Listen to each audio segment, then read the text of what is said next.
राहुल गांधी जी जो सारी दुनिया को चोर बताते हैं, सच बात यह है सबसे बड़े चोर तो उन्हीं के यहाँ बैठे हुए हैं। सबसे बड़ा चोर तो उन्हीं के दिल में है। कितनी चोरियां हैं जो राहुल गांधी जी अगर गिनाई जाएं तो बहुत सी ऐसी चोरियां हैं जो उनका हिसाब देना बड़ा मुश्किल पड़ जाएगा। उनका जो ये युवाओं का एजेंडा, वोट चोर का एजेंडा, बड़ा करारा तमाचा मारा है दिल्ली यूनिवर्सिटी में स्टूडेंट्स ने, और वो सब यूथ हैं। राहुल गांधी जी को और उन जैसे तमाम लोगों को दिल्ली यूनिवर्सिटी के चुनाव में प्रचंड बहुमत से बीजेपी का समर्थन करके, एबीवीपी का समर्थन करके दूध का दूध पानी का पानी कर दिया था। देखिए, इसका विरोध करना, समर्थन करना ये विषय नहीं है। विषय ये है कि अगर कोई बुरा आदमी भी अच्छा काम करना चाहता है तो उसका स्वागत किया जाना चाहिए। मंदोदरी का रोल करने के लिए उनको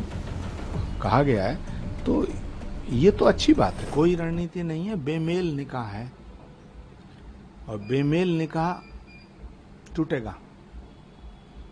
कब टूटेगा, कैसे टूटेगा, ये अलग बात है, लेकिन टूटेगा।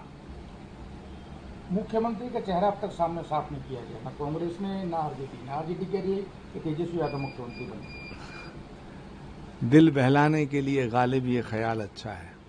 मुख्यमंत्री वो बनेगा जिसे बिहार की जनता चाहेगी, और बिहार की जनता नीतीश कुमार और प्रधानमंत्री नरेंद्र मोदी जी के चेहरे पे वोट देगी। राहुल गांधी बार बार ये कहते हैं कि वोट चोरी का इल्जाम लगाते हैं। राहुल गांधी जी जो सारी दुनिया को चोर बताते हैं, सच बात यह है सबसे बड़े चोर तो उन्हीं के यहाँ बैठे हुए हैं। सबसे बड़ा चोर तो उन्हीं के दिल में है। कितनी चोरियां हैं जो राहुल गांधी जी अगर गिनाई जाएं तो बहुत सी ऐसी चोरियां हैं जो उनका हिसाब देना बड़ा मुश्किल पड़ जाएगा। लेकिन हाँ, जहां तक उनके नए एजेंडे का सवाल है तो दिल्ली यूनिवर्सिटी के चुनाव में यूथ ने जवाब दे दिया। तमाम यूथ लड़के लड़कियों ने जवाब दे दिया दिल्ली यूनिवर्सिटी के चुनाव में। उनका जो ये युवाओं का एजेंडा, वोट चोर का एजेंडा, बड़ा करारा तमाचा मारा है दिल्ली यूनिवर्सिटी में स्टूडेंट्स ने, और वो सब यूथ हैं। जिस यूथ को सड़कों पे उतार के भारत को नेपाल बनाने की धमकी दे रहे हैं और साजिश कर रहे हैं, जिस यूथ को सड़कों पे उतार करके इस देश को बांग्लादेश बनाने की साजिश कर रहे हैं, उस भारत के युवाओं ने राहुल गांधी जी को और उन जैसे तमाम लोगों को दिल्ली यूनिवर्सिटी के चुनाव में प्रचंड बहुमत से बीजेपी का समर्थन करके, एबीवीपी का समर्थन करके दूध का दूध पानी का पानी कर दिया। तो राहुल गांधी जी को समझना चाहिए कि कितनी बार हारेंगे। 55 साल के हो गए, 56 साल के हो गए, मुझसे 2-3 साल ही छोटे हैं। अब तो समझ आ जानी चाहिए। हे भगवान, सद्बुद्धि दे। बड़े बड़े मंद बुद्धि इंसान देखे, उनमें भी एक समय में सद्बुद्धि आ जाती है। समझने का नाम ही नहीं। गुरुजी, पूनम पांडे को लेकर अब विरोध हो रहा है कि लवकुश रामलीला कमेटी में मंदोदरी का रोल दिया गया, क्या कहेंगे उसके लिए?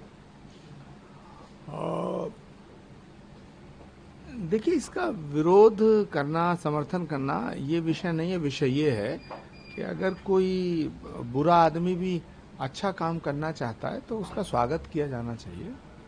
और ये तो पूनम पांडे को, अगर वैसे मैं जानता नहीं ज़्यादा उनको कि वो क्या करती हैं क्या नहीं करती हैं, लेकिन अगर रामलीला जैसे मंच पे आकर के और वो मंदोदरी का रोल करेंगे, मंदोदरी तो वैसे ही भगवान श्री राम की भक्त थी और रावण को समझाया उन्होंने, तो रावण जैसे अहंकारी व्यक्ति को समझाने की कोशिश की कि भगवान से मत लड़ो। तो अगर मंदोदरी का रोल करने के लिए उनको कहा गया है तो ये तो अच्छी बात है। हमारा तो जो सनातन है वो बुरों को अच्छा बनाने का नाम ही सनातन है। Subscribe to One India and never miss an update. Download the One India app now.